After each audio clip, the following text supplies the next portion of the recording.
चल भाई चल पा कपड़ा लेना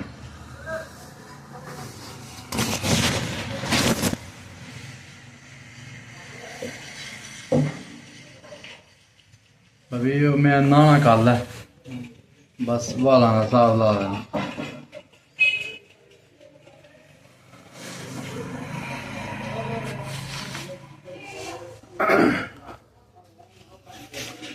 लो जी बिस्मिल्लाहिर्रहमानिर्रहीम अस्सलाम वालेकुम और सब भाई खैरियत से हैं माशाल्लाह जी माशाल्लाह अल्लाह तंदुरुस्ती दे। लो जी असी वाल थोड़े जे वड्डे हो गए ने ते कल जुमातुल मुबारक है ते अपने को टाइम थोड़ा जा घट लगता है तो इसलिए जरा ना असी कल वाला काम अज कर लगे हैं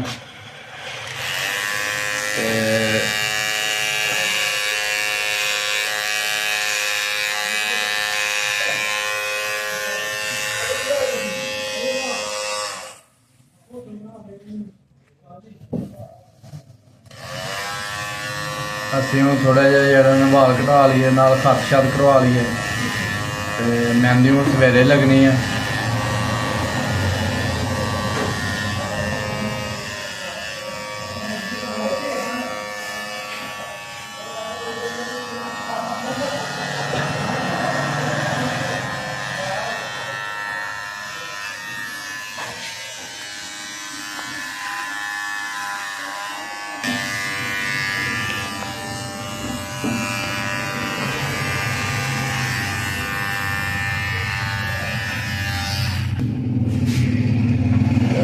हम लोग 70 रुपये देंगे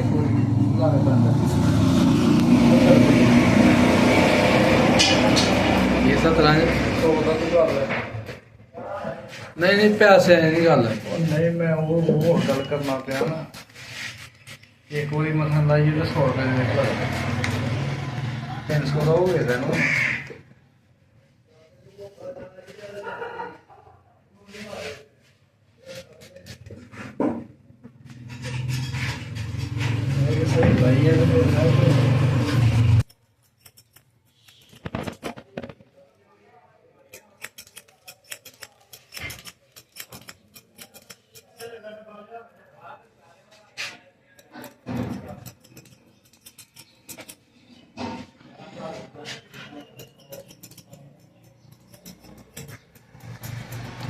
जुम्मे वाले दिन टाइम नहीं लगता जे सवेरे करो तो गाहक आ जाए फिर भी टाइम नहीं लगता तो मैं चलो जुम्मे वाला काम अज मुका लेने कल मेहंदी लवांगे सवेरे सवेरे लिया के रख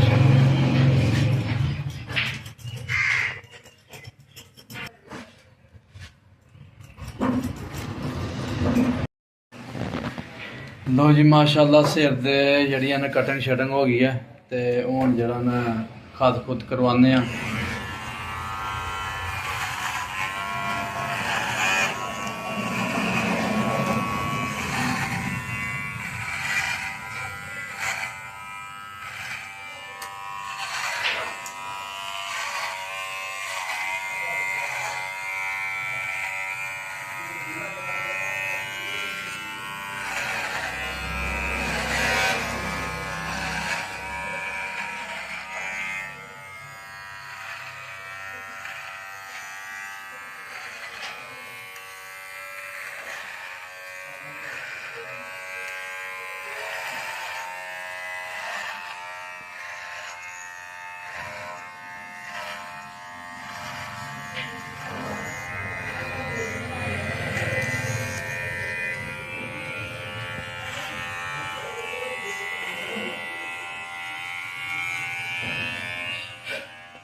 ਅੱਛਾ ਜੀ।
लो जी माशाल्लाह जुम्मे की तैयारी साड़ी मुकम्मल हो गई है।